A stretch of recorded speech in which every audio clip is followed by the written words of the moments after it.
Welcome back to Story Deep Dive with Dana and Rachel. This is a podcast with book coaches, editors, and besties who discuss books, but not as readers. We discuss them as writers to draw inspiration from great books with lots of laughs. And I cannot believe, but we are coming in strong with our 2026 reading selection. And so if you're joining us today, we'll be talking around the plot of Mistborn. I want to make sure we are very around it because It would be so easy to sort of slip down the rabbit hole, and we are not going to do that. However, this is going to be a very informative discussion because this is one of Rachel's jams. And I am just literally hanging on by the hair on my chinny chin chin. Okay? So I'm just gonna keep it a buck from the beginning.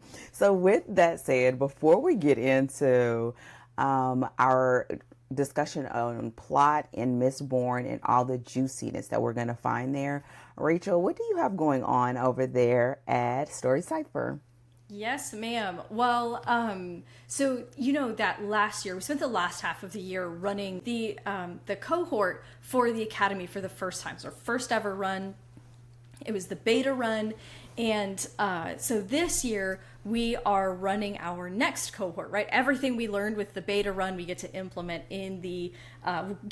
throughout the new year. So we do a cohort every 6 months. But also one of the things that I'm so excited about for 2026 is now that we've had a group of people go through the initial cohort, now we get to move into, we're calling it the Fellows Program, which is when you graduate from the cohort, you're invited into sort of the next level of community where you start to develop more specific skill sets, right? Because first, we kind of need to understand, okay, how does a story work and how do we go through the process? Because so quickly we'll sort of derail on, I want to figure out how to do this particular skill, and we haven't even done a first draft and we don't even know what we're writing, right? So just trying not to get ahead of ourselves.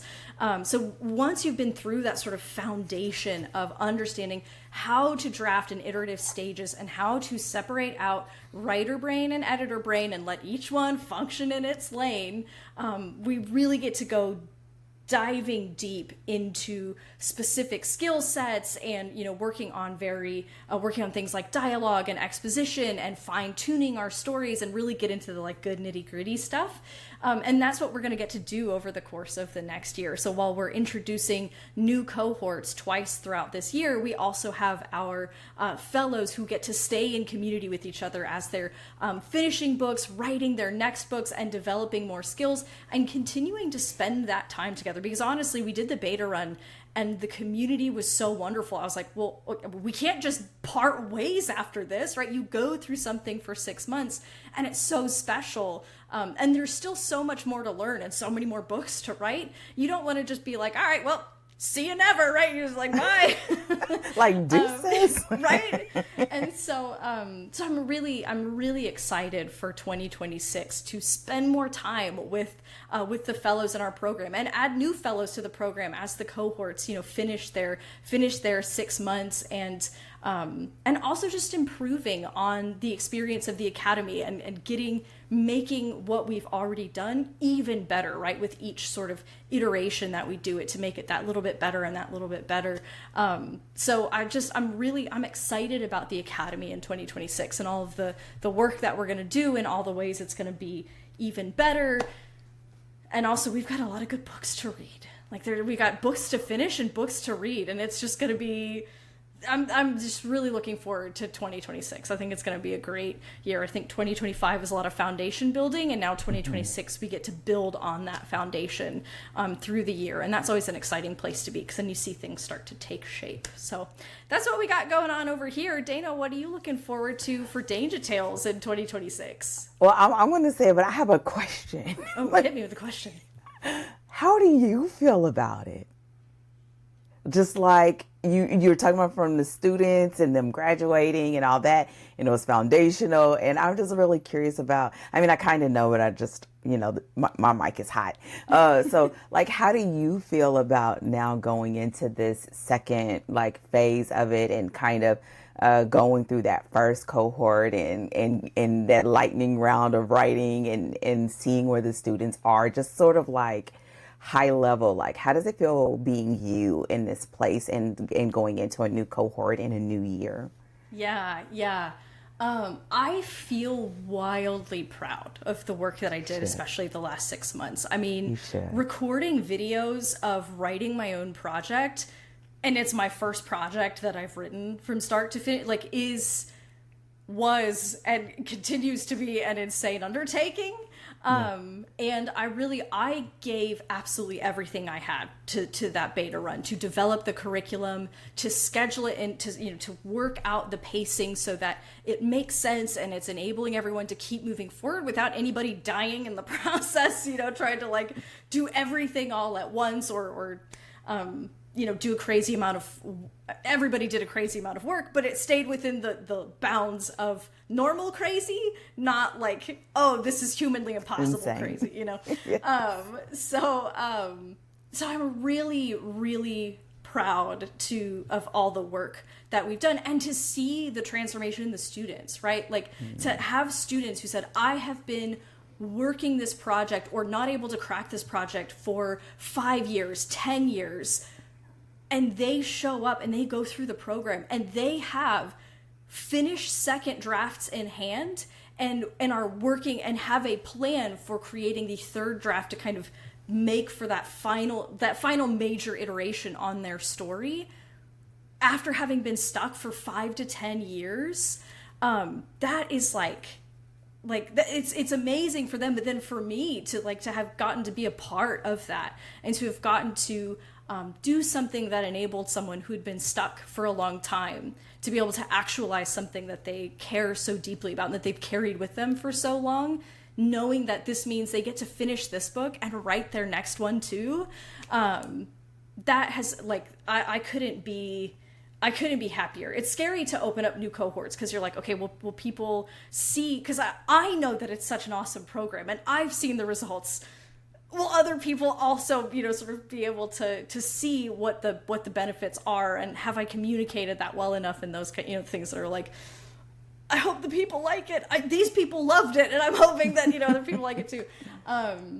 But I'm really proud of the work that I did, again, especially those last 6 months of building the program. So, and I'm excited to do it again. Like, I'm excited to give the lectures again, knowing what I know now and having developed the material through having iterated on it myself multiple times. Because I also, gave portions of it for Pro Writing Aid. And so it's, every time you do it, you learn more about how to do it better. And so I'm excited to do it again and also not have to record videos of me running my project because that almost killed me. So I'm really glad that it's like, that I'll be able to give the lectures again, but I don't have to be like, do a whole new project, because I was doing the math. And so the program is designed so that the students have 6 months, right? Because they get their lecture first off in the month, that first Wednesday, so they have the information, and then they have the rest of the month to work. And I always, at the end of each month, I give them a hey, if you finished early, here's a sneak preview of those first steps. You can get a head start on the next work before we get to the lecture. And so it was designed so they had maximum amount of time to work. For me, because I'm writing and teaching and having to record videos, I would say I averaged, if each student gets 4 weeks to work per month, I probably got 2 weeks to work on any individual part. So my first draft, I wrote in 2.5 weeks. My second draft, I wrote 90% of it in 1 week, which is really, really wild. So probably in total, my project got about 15 weeks worth of work out of the 6 months.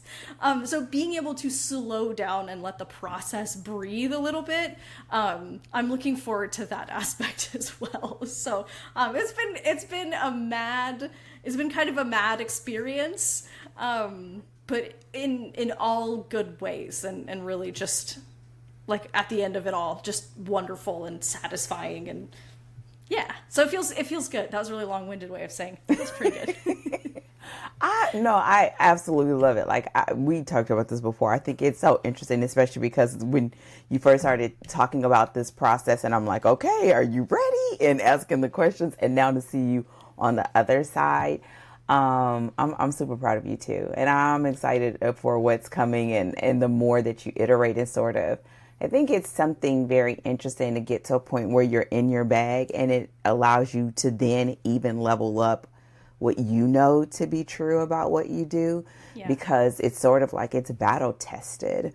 And when you have students in there, you get to see it through their eyes, which helps you to get whether there's iterations or different ways that people can look at the same exercises.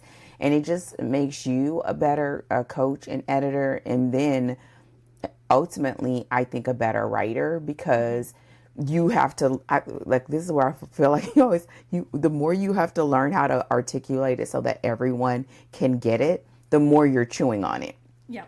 And so then it gives you even more. So I'm excited for you. Yeah. Thank you. I feel like I'm on the same road, but different, but maybe exactly the same. You said something toward the end that sort of like, I think piggybacks on it, is this thought of slowing down so that you can sort of breathe, but also you're still going, right? Mm-hmm. And so for us, right now, by the time you all are listening to this, we're doing our one-on-ones in Inner Circle, which is so interesting because it's being totally informed by our closeout retreat. And it was so interesting that I was working on that retreat for so long. And then towards the end, of course, true Dana fashion, I was like, you know what? I want to strip this all the way down and say, like, what is the real problem? And so it happened towards the end, once the retreat was actually, like, we're in the middle of it. It was this question of, a lot of times we feel like we may fail in our plans that we make for ourselves. But the reality is that the plan was never set on a path of success because you didn't make that plan with your real life in mind. Yeah. You sort of was making that plan from this pie in the sky, like, ooh, like I've never been able to write every day, but this year I'm gonna write every single day. This is the one. Not 1 hour. I'm gonna give it 5 hours. Right. Yes. And I was like that. So when I thought about that, it was like I sort of did this, a system of like, okay, where are you in your life? Are you maintaining? Are you scaling? Or are you like building your foundations? And then what is it that you then do your business plans? Like once you kind of go through these filters, if you will. And now when the people that are in Inner Circle, they come back around because we do one-on-ones. Now I get to see their responses against their plan. Yeah, nice. And so it's just, it is one of the, it's like, it's so true. And so for DTW, like we're continuing and we'll be doing like more doubling down, like double clicking on some of those core topics that every time you finish a book or every time you finish a series that you find yourself wanting to either get better at character development, better at plotting, better at your prep, better at your world building. And so, so I just find that for me, it's almost this thing of like maintaining, but allowing people to sort of grow in that space and figuring out how do I recalibrate so that particular person or this group really gets to see both having wins, but also like getting them closer to their ultimate goal. Because I'm always in a capacity of holding space for them.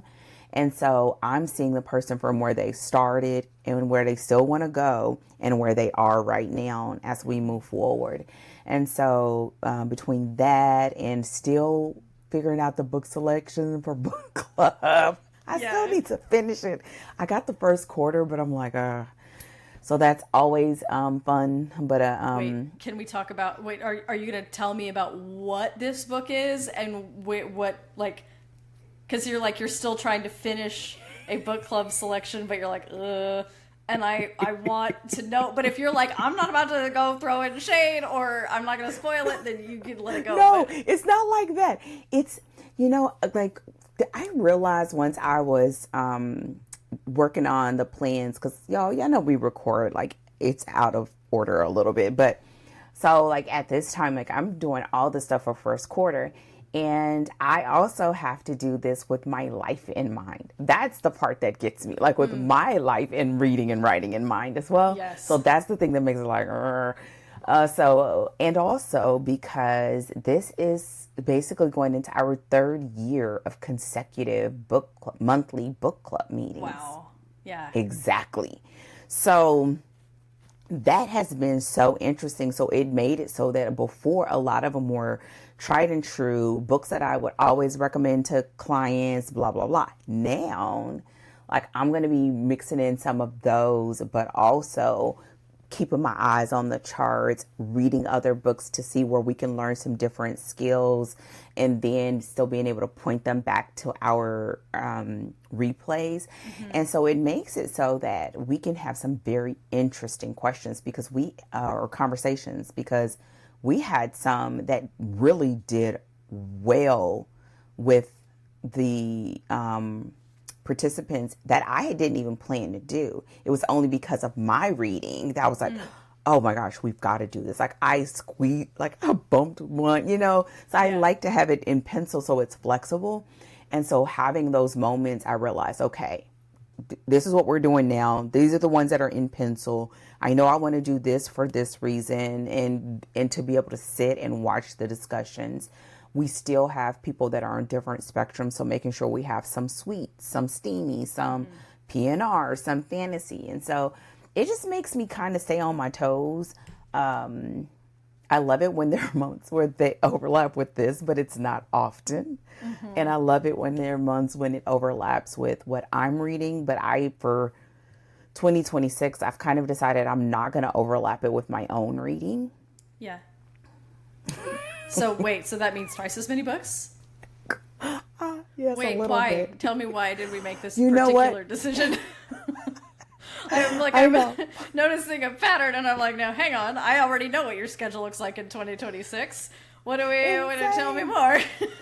The reason why is because, and I'm sure we're going to talk about this in another episode, but the big reason is because I know we're going to talk about this in another, so you guys will hear about it more, but it's because I'm doing deep dives.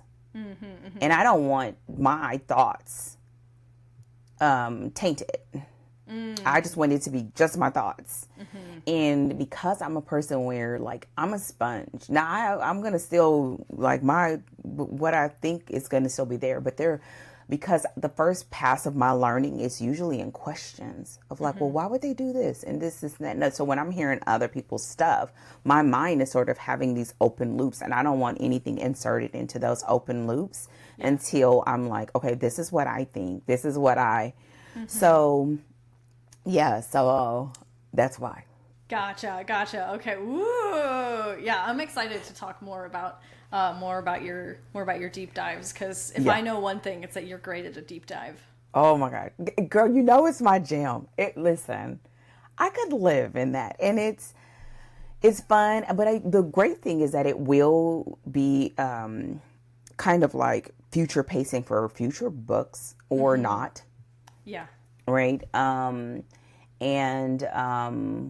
then quite a few of them are ones that I've read many times, but this is going to be on a whole nother level.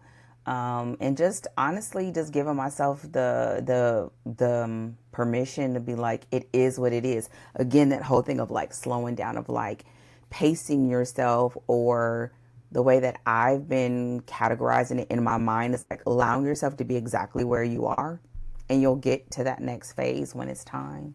So, yeah.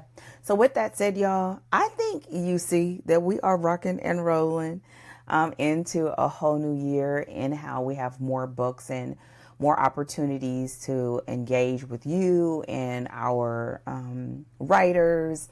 But as we jump into this discussion, we started off with a summary And so, Rachel, go ahead and hit us with this summary of Mistborn before we jump into our discussion around the plot. Oh, I got you. All right, let's get into it. So, Vin is a Ska working on a thieving crew, just trying to survive. Just like every Ska, under the heavy hand of the Lord Ruler, God and Emperor over Luthadel. But when she gets recruited by Kelsier for a job, she discovers that her luck is way more than just luck. And Kelsier isn't just trying to rob the Lord Ruler, he's trying to kill him. This high-stakes job could change everything, for Vin and Ska everywhere, if Kelsier and his crew of specialists can overcome Steel Inquisitors, noble spies, and teach Vin how to be a Mistborn, and how to wear a dress. And scene. Love it! And he gonna toss in her dress. You can't... We talked about this in the previous episode, but this book... The number of times that I've read this book, I teach from this book, right? This is one of my primary teaching materials. And so when I sat down to write that summary, like it's like all like locked and loaded in there, ready to go. And I was like, I know this. I was like limitlessing. I was like, I understand the story. Y'all, listen, and as she say that, this is why I told her, listen, I'm shotgun. This woman has read this book so many times, there is no way, Jose. So I'm totally shotgun and sitting in the passenger seat.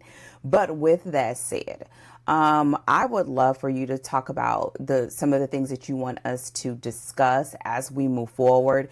Y'all, she's going to ask me mine. I'm going to let you know right now. I will be piggybacking, but because I love the story and I wouldn't have ever read it. It's kind of like Ninth House. I wouldn't have read this had you not.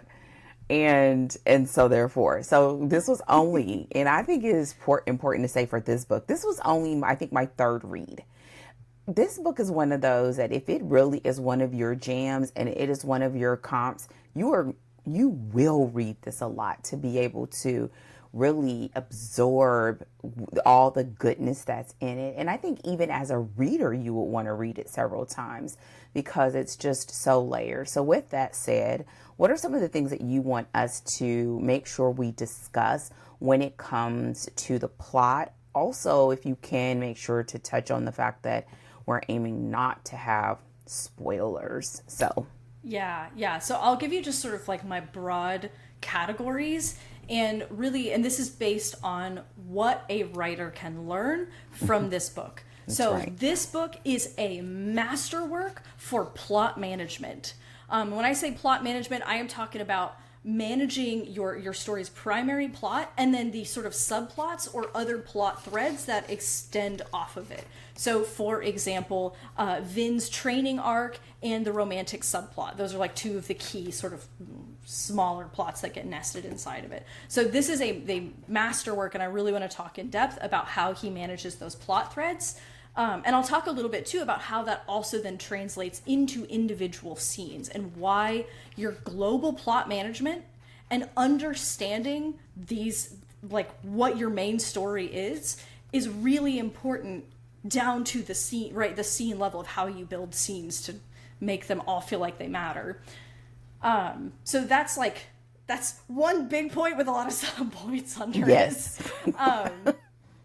And then the second one is talking about this as a first book in a trilogy. Now, we're going to talk about this both for plot and characters because being a first book in a trilogy, you have to think about it as a part of a whole. And we've talked about this before, but the first book in a trilogy is basically act one of the trilogy.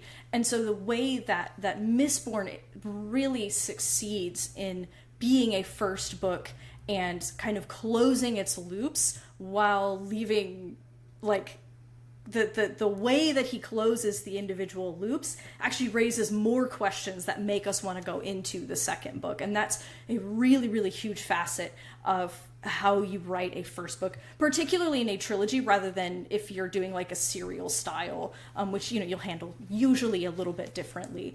So those are my two like mega points with their with their sub points underneath. What are the few things that you kind of want to touch on throughout this episode?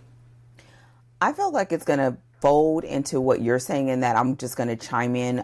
One of the things that I really like is the fact that you learn a lot, kind of when you talked about the plot management, but keeping your eyes on the fact that this is still an individual book. Yes, there's a discussion about it being the first book of a trilogy, but the fact that at the same time, this is a standalone book that must stand on its own legs. And the reality is that's a different discussion. It can sound like the same thing, but it's not. So there's that.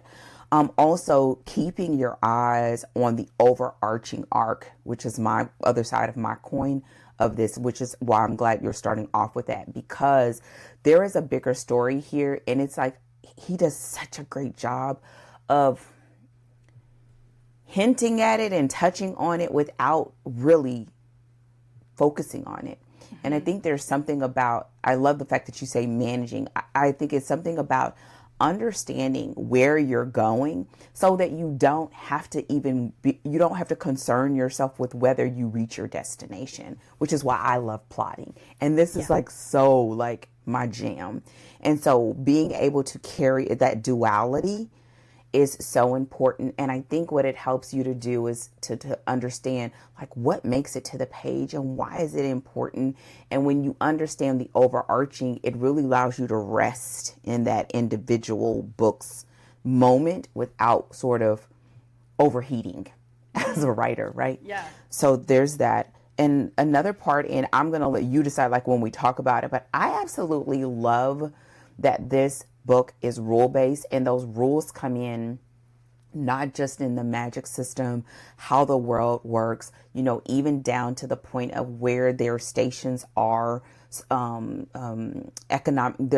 social economic status, right? But those rules sort of allows you to understand what the lens is and how you operate on every level of the story, from the plot to the characters to the individual position of this book to the fact of the overarching world.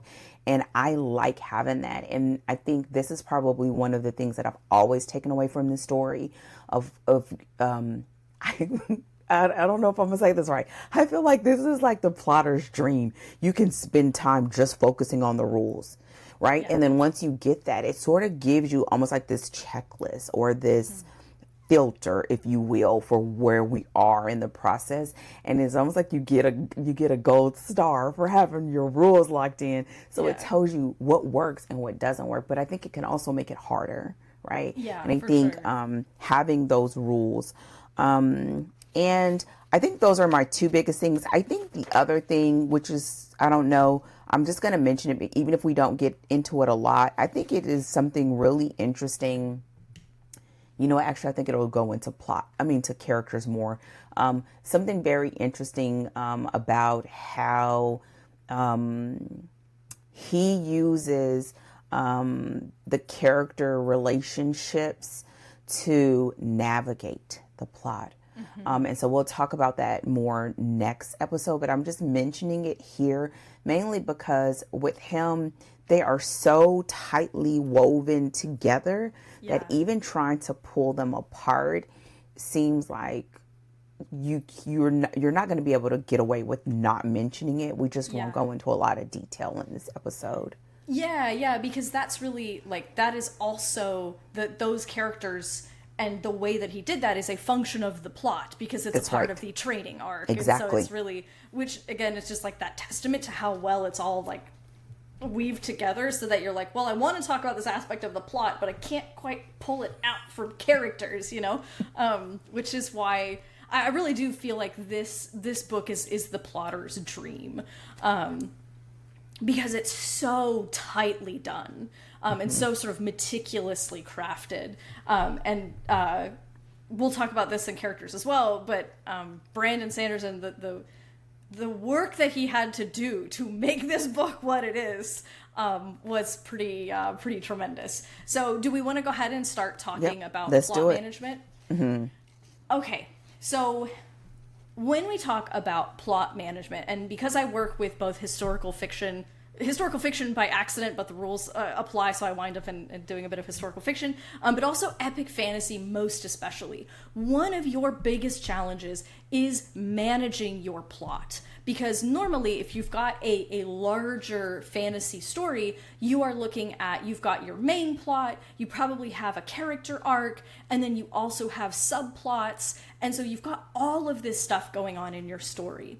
And the trick is to be able to do it without any one plot or scene, like one plot thread or any scene, feeling tangential, because your reader's going to be in it for the long haul. So you have to keep them moving and make sure that they always feel a sense of progress, because they've got a long way to go to get from the start of your book to the finish of your book. And so you want to perpetuate that sense of, we are clearly moving forward, not stalling out or moving in circles where the story is sort of like going like, sorry for everybody who's listening and not watching, but moving in circles. I'm gesturing with my hand to make a circle. So the way that you do this, the key aspect to managing your plots is what I call sort of identifying the core plot of your story. And the way that you identify this is, first you get clear on your inciting incident. And from your inciting incident, you're asking, what is the story question that gets raised by this inciting incident? The answer to that question should become clear at the climax of your story in Act 4. Now, you guys know we love a 4-act structure around here, so that's how we do it.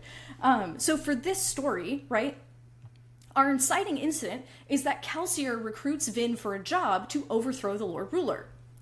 The story question that gets raised is, will they succeed? And the climax is answered or the answer to that question that question is answered, there we go, in the climax of the story, which I'm not going to spoil for you and you will have to find out, but the climax of the story is very clear. When we are hitting that climactic moment, we know that we're there, and we're very clearly getting an answer to that question. And that forms the core or the spine of the story, right? This is at the heart of everything, what the story is about. Every other thread then builds sort of on or around this, right? They directly influence or are influenced by this central plot. So, for example, Vin's Mistborn training arc, right? This is complicated by the fact that we don't have a lot of time.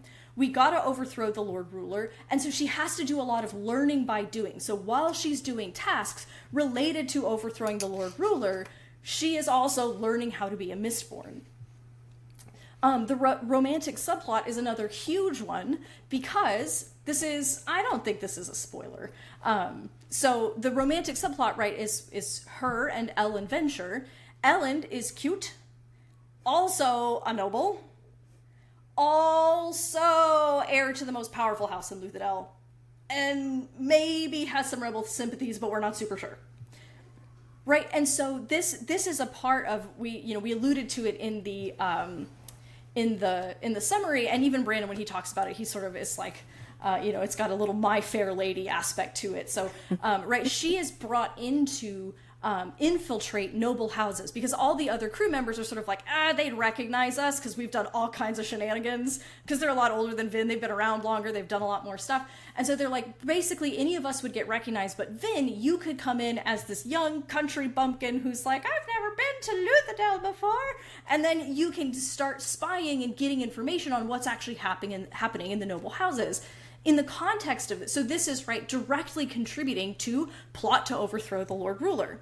And this gets directly complicated by the fact that she meets Ellen Venture, and he's hella cute. And she's like, I don't know, I really like this guy, but this is going to be a problem because he doesn't know who I am. Like, that I'm actually Ska and not noble. And also he's noble, so he may not be on my side, right? So as her relationship with Ellen develops, it is directly raising questions about whether or not this is going to derail their plan. And so the point of all of this is that it means that every single scene moves the story forward and clearly, so that even scenes that are sort of focused on some aspect of the subplot, we can clearly see how it's contributing to that core plot, so that every single scene we feel that we are moving forward, which again is essential when you're in a book of this sort of scale and this length. And so that's how I sort of like frame plot management and what it looks like in this story. That was a whole lot of words, so please go ahead.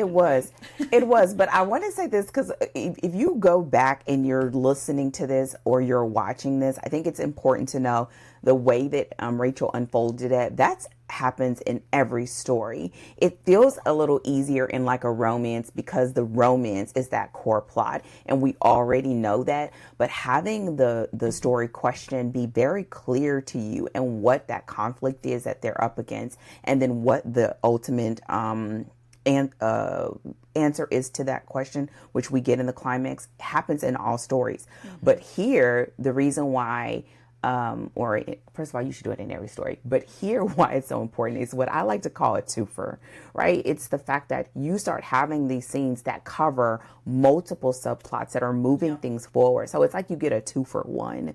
But when you pull back, you still want to be able to see where those threads are, because each one of those subplots must still stand on their own, even if they're a subplot. And so here, I think they fold in so well, but he does a great job of making sure that we sort of start. I don't know why my brain loves to say hopscotch, like you're sort of hopping through, moving sort of beat by beat, scene by scene, pulling us forward. And it's still getting to the point of like, for us, where is Vin going to be? What's going to be, what's the end state for this ragtag crew,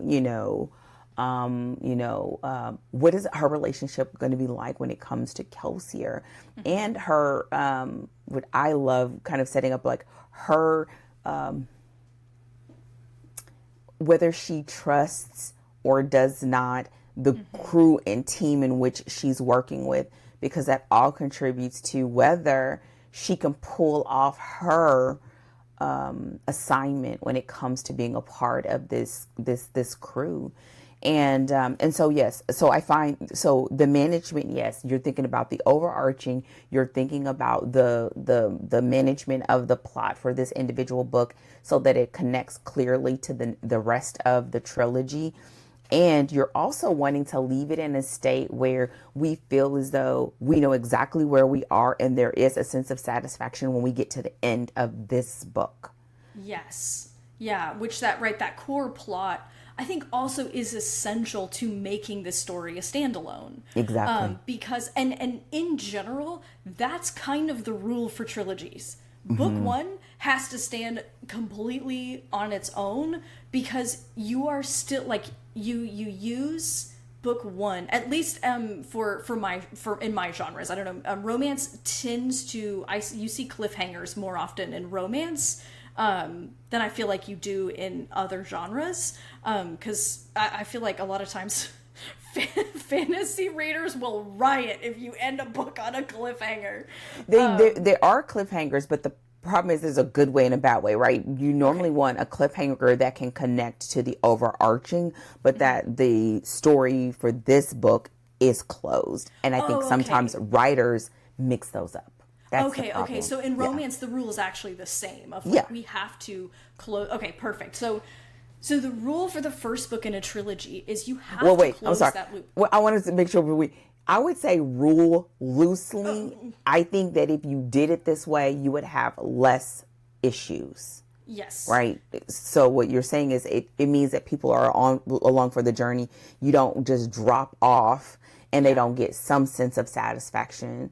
And basically what you're doing, and a great example is when we read Sin and Chocolate, right? That story closed it off, but it gave us some, like, it left the door cracked. And it's like, do you want to keep going? And it's like, yes, we do. You know what I mean? So. Yeah, for sure. And I think it's just sort of, we'll say generally best practice, right, is going to be to close those loops, because what you want to do is compel the reader to read the next book, like to raise enough questions that they want to read the next book without antagonizing those. So what you don't want is for your reader to feel like they got bait and switched, where they're like, oh, I'm reading, and then it's just like, whop, and it's over, and they're like, hey, that was rude of you, right? Because they spent all this time, especially when you're looking at a book that's this length, right? they spent all this time with your book only for you to not answer their question. And I would generally advise against that, because it tends to be more antagonistic than exciting to a reader, because now they're just like, how dare you? And even like I think about Ninth House and Hellbent, where both of these books, they fully close the loop of the main story, but they like, it's very clear what that next open loop is going to be. So you get the full satisfaction of the story that you just finished, but you already kind of know where that open loop is going to go. And it's the invitation to read the next book, and this is what we're going to explore. Mm-hmm. And so having that core plot and making sure that your climax is actually answering the question raised by the story allows you to fully close that. And then what Mistborn does so well is that the implications of the climax, of the answer to that question, are so interesting that they make you want to read the second book and be like, oh, right? Without feeling like, oh, they left an open loop and now I'm just like, well, not like, great, thanks for nothing, you know? And so that's what makes this so effective. And I think that's why your core plot is so key to implementing and creating an effective first book in the trilogy, because it helps you to see, okay, here's the question I'm answering in this first book.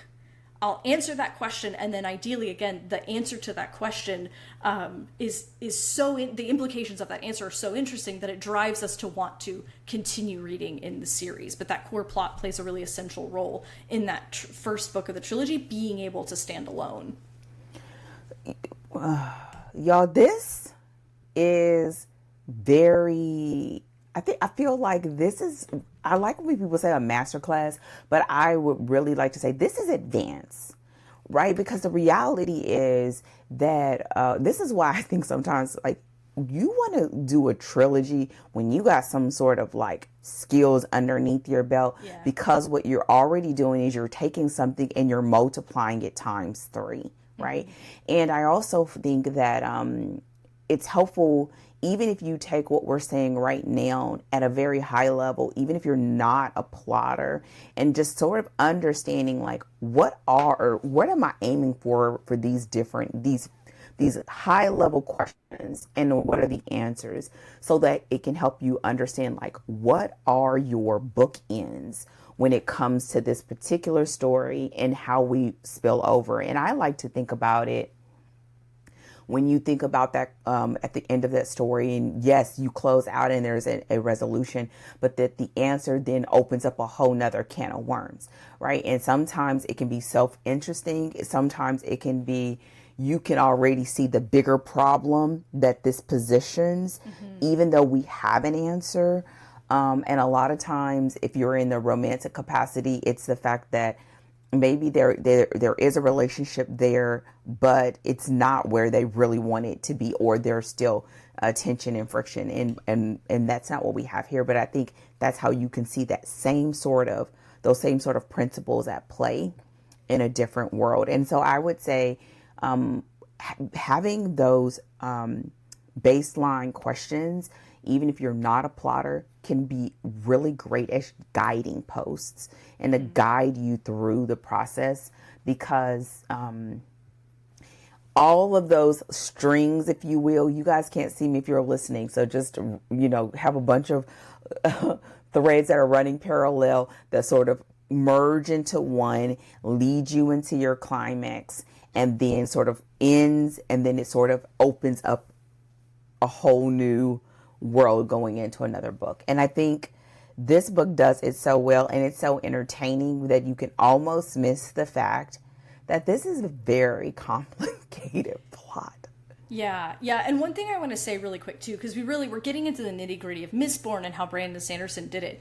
But if you're listening to this, this is something you work out over multiple drafts. Yes. So because one of the things I noticed, and this is so common, right? Like in a first draft, you're sort of like, each thread gets one scene, and you're like, okay, well, in this scene we're going to do this thing, in this scene we're going to do this thing. But then as you iterate on it, it becomes easier to say, oh, I can actually combine these. So these things are actually like happening at the same time. They don't need to be separated out into individual scenes necessarily. And you begin to be able to like weave them together and even also identify potentially what that core story thread is. You may go into it thinking it's about one thing, and then by the time you get to the end, you're like, oh, actually, like this is the core of my story. And so the point is that, you know, we're talking about a finished work here. Brandon Sanderson wrote a number of drafts to achieve this result. And so if you know that your story is going to be a trilogy, it is a good idea to kind of like project out and say, okay, what is the realm of book one, knowing sort of like where the whole thing is headed so that you have some guidelines for yourself, but understanding that you will finesse this over multiple drafts. So if you haven't even written your first draft yet, like slow down. Like, you know, and so like just get through the first draft and see what you're working with, and then you can fine tune these aspects across, you know, 2 and 3 draft. Again, I walk my students through about three very intentional drafts, so that those are the numbers that I have in my head. But the point being, like, this is something that you have to iterate on in your story to make this function in the way that we see it in Mistborn. And so if your first draft doesn't look like Mistborn, Brandon Sanderson's first draft of Mistborn didn't look like Mistborn either. So just understanding where to position this conversation in your process, and not asking questions of your story that it simply is not ready to answer, you know? Mm-hmm. I will say that I've seen it different ways. I have seen it where a first draft can come really close to it, but it also means that that person is probably a very heavy plotter, right? I know, like, I can remember clearly with a client where we were doing something that was like a trilogy, and we worked on that plot for months. And that was only after working on the series, if you will, for several months before even getting to the book one. So I think what I would say is, yes, that's true, but I would also say you have to know how you work, and you also have to know like how a lot of those real pivotal moments come to you, because sometimes the real moments don't come to you until you start seeing it on the page and you get to know those characters and you see some of those scenes. I think sometimes the layering of it for me comes early, but how to heighten it and how to get the most from those moments come with iteration. So I would say that will be like knowing how you work, but the expectation is not that it'll be like a one hit it and quit it, like one time. But, people work differently. I just would say extend grace and allow yourself to work through it. But I would also say, like, having the ability to have, whether it's a discovery draft or giving yourself plenty of time with the plotting, because I'm a person where my plots are like a first draft. So me saying, oh, well, I do, a draft or a fewer drafts, but that's because I spend a lot of time plotting. But it's also because I know how I work and how I write. And I think a lot of that, I'm really curious, and I'm sure you probably know, of like when he wrote this book, where he was in his career as a writer, because I think that informs a lot of it too, right? Also, what can inform it is whether you're doing it in isolation or whether you're working with somebody, because you are borrowing that person's skill set. So they can see things that you wouldn't ever see if it's one of your earlier books. And so that informs it as well. But I think the biggest part of this is understanding that you're sort of operating at both the pie level and the slice level simultaneously. And in asking yourself to see both of those perspectives at one time, I think that would be a total disservice to the book and also to the ultimate journey that you want your readers to go on. But I think reading something like this and giving yourself an opportunity to say something like me, I'm an annotator. Okay, this scene, like, what were the plots that I see being touched upon? Was it all 5 of these, or was it just these 3? Was it these 2? And allowing yourself to chew on the fact that each one of your chapters or each one of your scenes are going to ebb and flow with that, but it all leads you down that same like yellow brick road, if you will, to get to that destination. And he does it really well. And you could totally see how this book could have been 10 times longer. Yeah. It's tight. Man, this thing is tight. And so it makes for a very fun read, and it makes for a great reread. Yeah, yeah. But I think I just want to like highlight what you're saying here. If like, if you're trying to do something like this, give it the time that it needs, whether that's in the plotting. If you are heavy duty plotter and that's how you work, then you are giving yourself the time in the plot, right? Like giving yourself enough time in the plot. If you know, just like Dana said, that you need to kind of get into the story a little bit and discover around and look around, give yourself the space to do that, while knowing that like that's gonna be more of a discovery draft, and then you'll be able to translate those insights into your next draft. But you just want to give it the space based on how you work. Give yourself enough time to actually do whatever it is that you need to do, whether that's, again, plotting up front or a lot of iterative drafting. So Brandon Sanderson, he talks about this in his lectures. I believe, I might get the number wrong, but I believe he auditioned 4 protagonists for the story. So he wrote this story with 4 different protagonists before he locked into Vin of like, this is the right protagonist. I was going to talk about it in characters, but it's just, again, that iterative process. And this was, so he had written, I believe, 14 books, like 14 complete books that he had submitted for publication. He had only just gotten his first book accepted, Elantris, which was his debut. So this was his second book, like sort of as a published author. So it just kind of tells you the amount of experience that he had racked up by the time he was writing this book. I'm not saying you have to write 14 books before you can write a book like this. The point is that he gave the story the time that it needed to develop in the way that he wanted it to. And for him, that included doing multiple drafts and just getting in there and seeing what happens when this is the main character. And that can just sort of also help you set fair expectations for yourself, so that you're not like, oh, how did I not write Mistborn in a month? Like, that's okay. Brandon Sanderson didn't write Mistborn in a month, so I think you're good. So I like to always kind of give that counterbalance of sometimes we put this crazy pressure on ourselves to produce something in a time frame that the professionals didn't take to produce it. And so expecting ourselves to do it in half the time might not be fair to ourselves or to our process. Yeah, and then I want you to have time to move to the next point. I think the other part about that too is the fact that, having a clear understanding of what this book represents for the series, but for the trilogy, but also what does this trilogy represent for you, the writer, right? And that can mean something different depending on where you are. Is it your first time? If this is a time that you really want to explore magic systems, is this the time that you really want to explore a more intricate world building, right? And having an understanding, it sort of gives you a really great container. Yeah. So you're not trying to do all the things all the time, because that can feel that way here because it's so layered. But I think giving yourself permission to be where you are, but also take inspiration from something like this, it just makes you feel excited and like make you want to step it up. Yeah, and it helps, it's just your point, it helps focus your attention. So you're not like, oh, I'm going to do everything. It's like, oh, I really want to explore this thing. Then you can focus in on that particular thing. Exactly.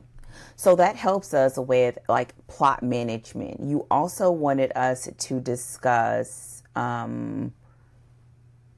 I had rules, but I know that's not what you said. What was the second point that you wanted us to discuss? So we already hit the first book in a trilogy, right? The way that you handle the first book in a trilogy.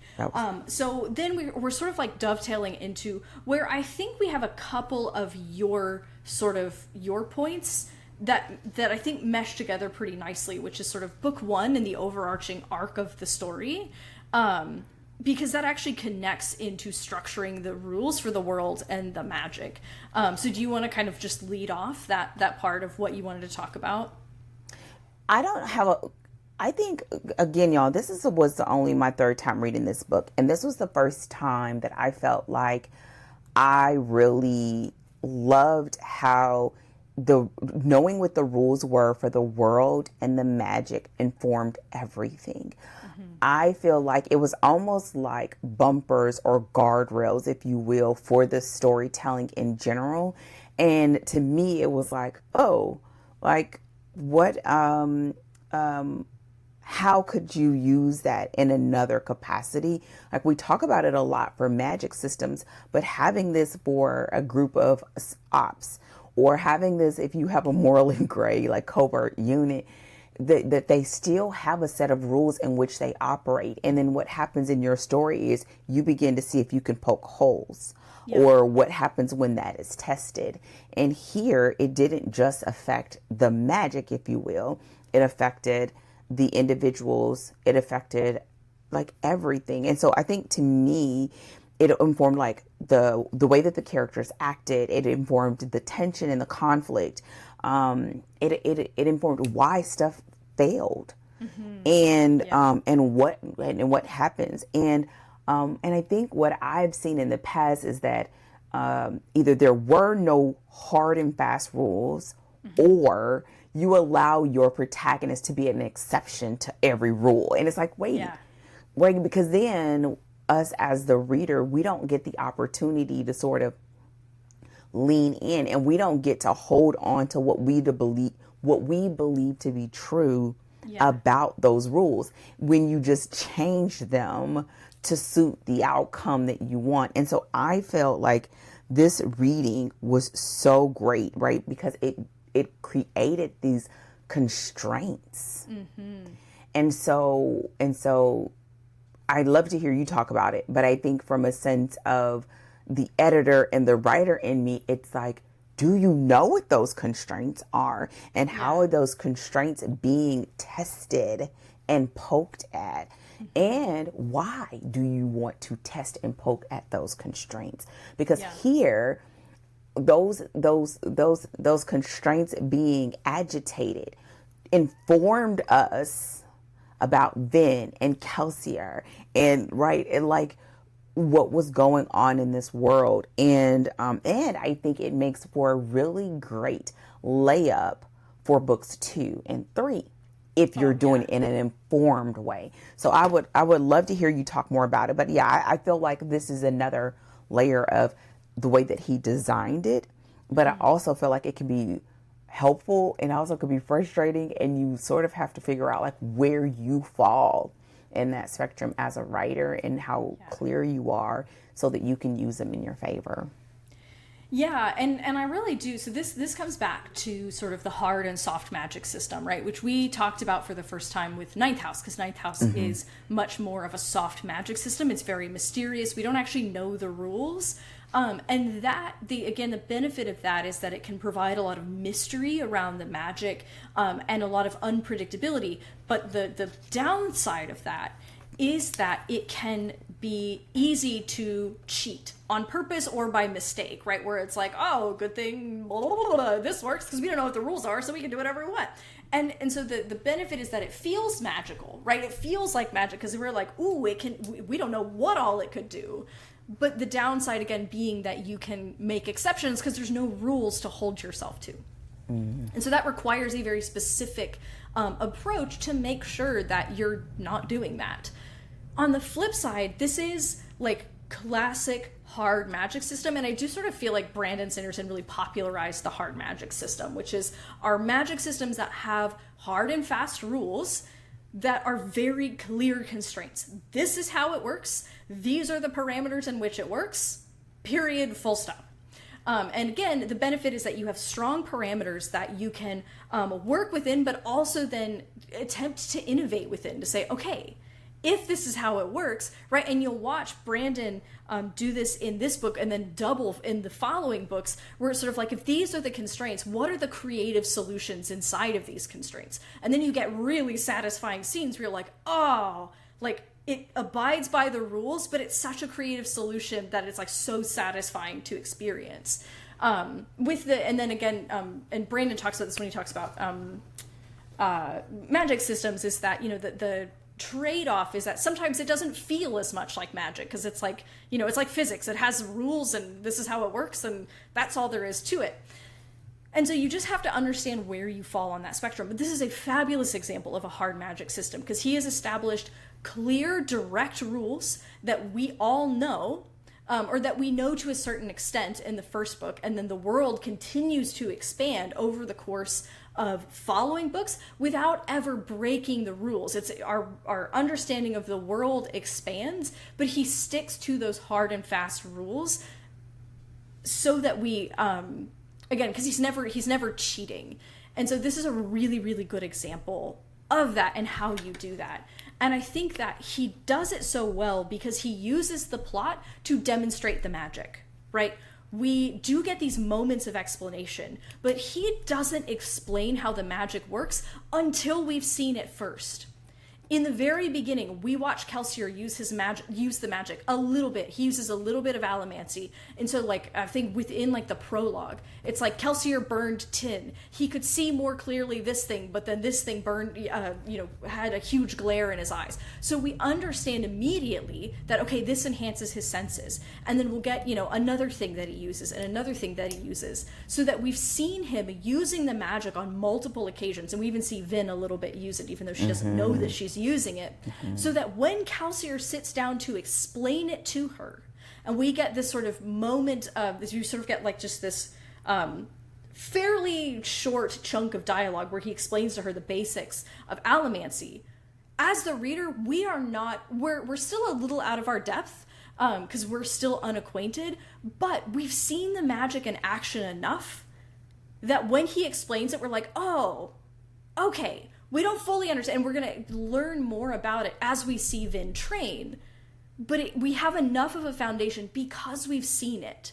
And so it means that when we're getting, like, he's giving us answers to questions that we actually have, versus like, here's a dump of information, but we have no excitement about the magic. We don't know what it does, and we haven't seen how cool it is, so we kind of don't care. We're like, okay, I guess that's something you could do, maybe. Like, but then so he really uses the plot to showcase the magic through the conflicts and through letting us see the protagonists use their magic to overcome plot hurdles, and building that understanding for us over time, so that by the time we get to the end of the story and it's like Vin burned tin, we're like, boom, we know what that does.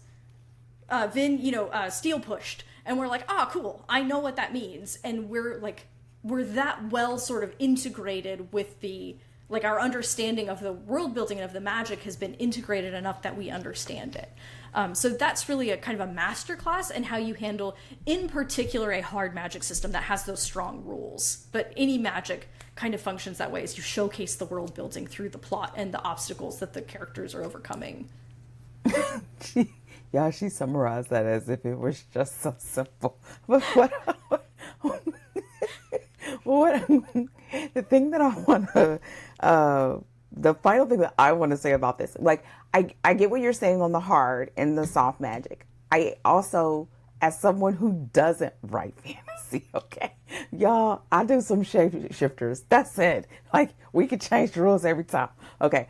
But what I like is the fact that making those decisions, allowing those decisions to be made and to permeate everything is helpful as a writer, right? Like, you've given yourself the time to think through, what does this mean? Okay, I'm going to use metals. This is what happens when you use this metal or that metal or whatever. But I think it's also something very interesting to think about it from the capacity of, like, what is my promise to my readers when they pick up a story from me? And is this what they're expecting?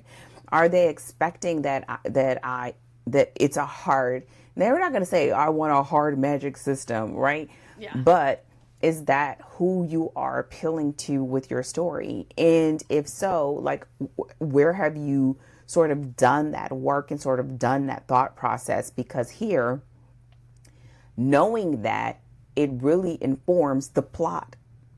It informs the plot, and when we talk about characters, it informs the characters and how the characters grow and develop. And I think, to me, that's where I found the rules so helpful. My fascination as a reader is not from the magic, because that's not a thing that fascinates me, but seeing how having the presence of that affects the part that I do really like, of like, well, then how does she change? How she thinks it's just luck. And she realizes that she has a very limited capacity of what this means, and how she even personally tried to manage it, and why, as she moves into this story, having a Kelsier in this crew is so important for her to get to where she needs to be in this trilogy. Right? Yeah. So this is how all of it comes together. So here, I love, though, that when you dedicated time and you really got clear about the way that magic system shows up and how that affects the world, and how that affects both the social economic standing, where they are, and how it affects each one of the protagonists in this story, that it then sort of shapes and informs everything else, all of your other decisions. And so, to me, I love when that happens. It means you have to sit in it and allow yourself to really chew on it and digest it. But once you know, then you'll know why a scene is working or a scene isn't working, or how to heighten the scene, or how do I need this to escalate, and why, and where are we going on this road. And I think giving yourself the ability to do this, so in creating it as a constraint, I think can be helpful, especially if it's your first time. If you give yourself the wiggle room and the time to begin to iron out, okay, well, what does this mean? Yeah. What are the conflicts that are here? What is it going to cost them if they try to do this? What could they win if they do it or don't do it? Like, begin to sort of probe at this thing. And I think what will happen is you have this overflow of opportunities, so that when you're going back through your scene list and your chapters, you can use that to help you.